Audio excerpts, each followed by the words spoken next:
ఈ ఉదయమున నీవు ఎవ్వరినీ కలుసుకొనక ముందు ప్రభువును కలుసుకో.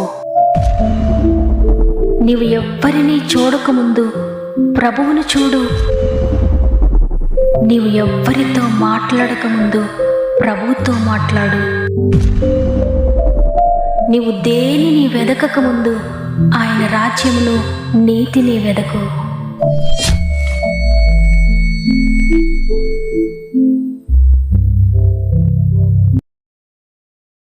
Praise the lord. ఈ ఉదయకాలమున గాడ్ ఫస్ట్ అనే వాగ్దాన కార్యక్రమానికి మిమ్మల్ని అందరినీ మరొకసారి ప్రేమతో ఆహ్వానిస్తూ, ప్రభువును రక్షకుడైన యేసుక్రీస్తు వారి అతి శ్రేష్టమైన నామములో మీ అందరికీ నా యొక్క శుభాలు తెలియజేస్తూ ఉన్నాను. ఎలా ఉన్నారు దేవుని బిడ్డలారా? బాగున్నారు కదా?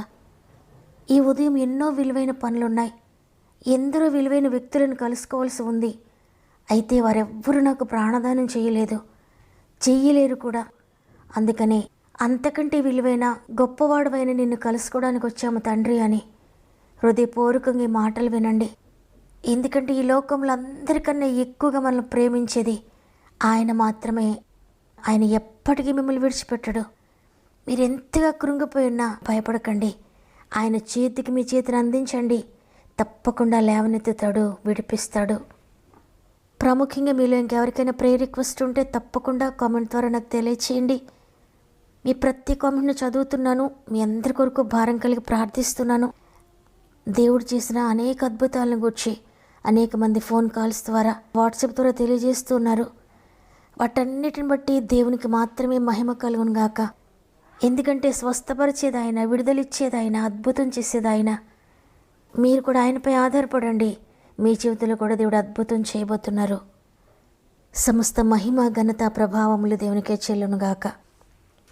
ఈరోజు దేవుడు మనతో మాట్లాడుతున్న మాట యెషయా గ్రంథము 41వ అధ్యాయము 14వ వచనము.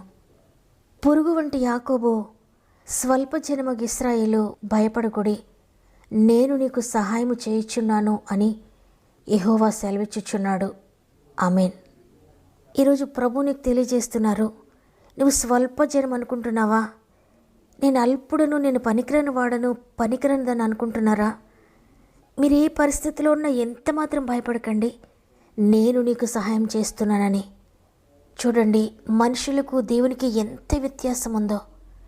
మనుషులు నీ స్థితిగతులను చూచి నిన్ను ప్రేమిస్తారు, నీ అందచందాలను చూచి నిన్ను ప్రేమిస్తారు, నీకున్న పొజిషన్ బట్టి నిన్ను ప్రేమిస్తారు, నీకున్న ధనబలమును బట్టి, జనబలమును బట్టి నిన్ను ప్రేమిస్తారు.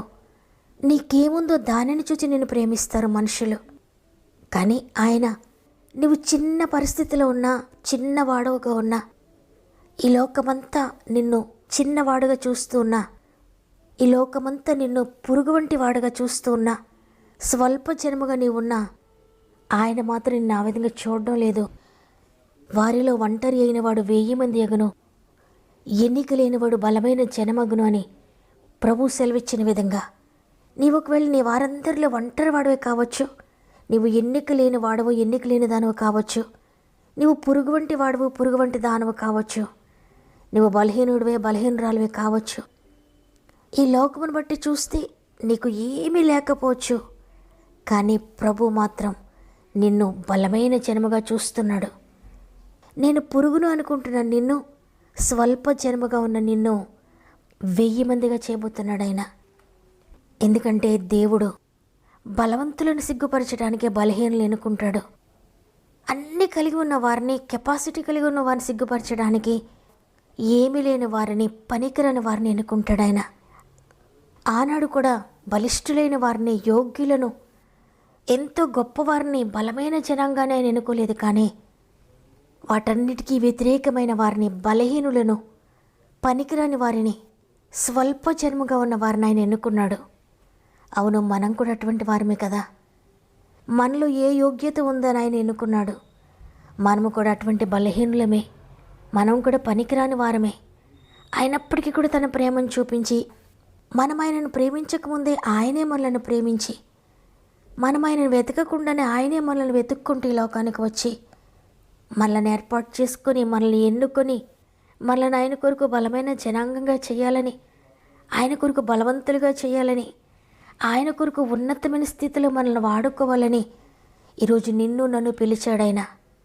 ఆయన పిలుపును కనుక లోబడితే, అవునయ్యా మేము స్వల్ప జనమే, నేను పనికిరాని వాడనే, అయినా నన్ను ఎన్నుకున్నావా, ఇంత ప్రేమ నాపై ఎందుకు చూపించావయ్యా, ఎందుకింత కృప నాపై చూపించారయ్యా అని ఈరోజు కనుక నీవు ఆయనకు లోబడితే, ఆయనకు సబ్మిట్ అయితే, ప్రస్తుతం నీవు స్వల్ప జనముగా ఉన్నా, ప్రస్తుతం నీవు పనికిరాని పురుగు వంటి పరిస్థితి కలిగి ఉన్నా, పాపము చేత శాపము చేత నువ్వు పడిన స్థితిలో ఉన్నా కూడా నేను ఆయన ఉన్నత స్థితిలో పెట్టడానికి ఇష్టపడుతున్నాడు.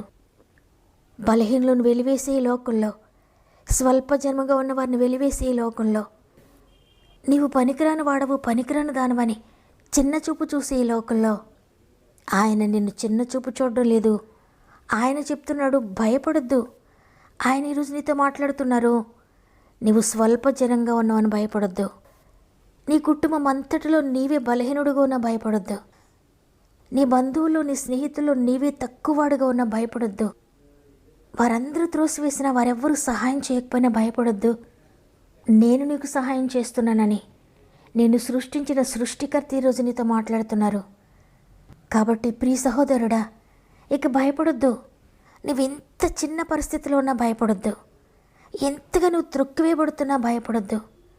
ఎంతగా నువ్వు వెలివేయబడిన స్థితిలో ఉన్నా భయపడొద్దు. ఈ లోకమంతా ఒకటంటుంటే దేవుడు ఒకటంటున్నారు. ఆయన, నేను నిన్ను ఎన్నుకున్నాను, నేను నీకు సహాయం చేస్తాను, భయపడొద్దు, నేనున్నాను కదా నీకు, భయపడొద్దని ఈరోజు నీతో మాట్లాడుతున్నారు. కాబట్టి ప్రియ చెల్లి, ప్రియ తమ్ముడు, ప్రియ అక్క, అన్న, మీరే స్థితిలో ఉన్నా భయపడక, నీ ఉన్న స్థితిని బట్టే దేవుని స్తుతించు. నేనేమై ఉన్నానో నీ కృపను బట్టే తండ్రి, నేను ఈరోజు ఈ విధంగా ఉన్నానంటే నీ కృపేనయ్యా. నన్ను ఎన్నుకోవడానికి, నన్ను ప్రేమించడానికి, నన్ను హెచ్చించడానికి నేనెంతటి వాడనయ్యా, నేనెంతటి దాననయ్యా అని మనందరం కూడా హృదయపూర్వకంగా ఆయన మనకిచ్చిన రక్షణ భాగ్యంను బట్టి, ఆయన మనల్ని ఎన్నుకున్న విధానాన్ని బట్టి, ఇంతవరకు మనల్ని నడిపించిన విధానాన్ని బట్టి దేవుని హృదయపూర్వకంగా స్తుతిందమా. ఈ పాటి దాననయా నన్నింతగా హెచ్చించుటకు, నేనెంతటి దాననయా నాపై కృప చూపుటకు. ఏ పాటి దాననయా నన్నింతగా హెచ్చించుటకు, నేనెంతటి దాననయా నాపై కృప చూపుటకు. నా దోషము భరించి, నా పాపము క్షమించి, నన్ను నీలా మార్చుటకు కలువరిలో మరణించి, ప్రేమించి ప్రేమామయుడా, నీ ప్రేమకు పరిమితులేవే. కృప చూపు కృపగల దేవా, నీ కృపకు సాటిదే.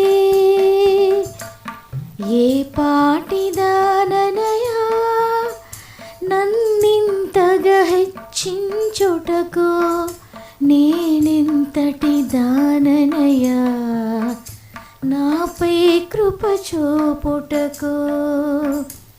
కష్టాల కడలిలో, కన్నీటి లోయలలో నా తోడు నిలిచావు, నన్నాదరించావు. కష్టాల కడలిలో,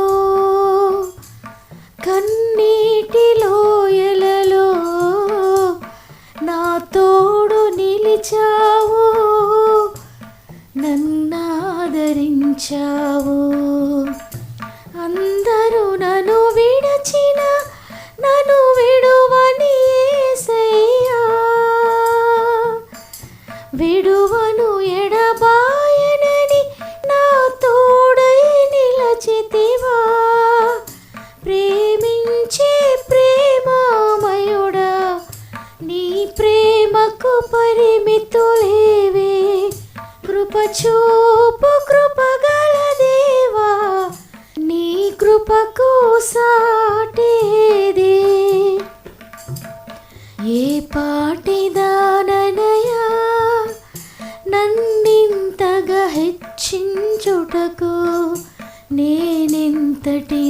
దాననయా నాపై కృప చూపుటకు ఏ పాటి దాననయా నన్నింతగా హెచ్చించుటకు నేనెంతటి దాననయా నాపై కృప చూపుటకు.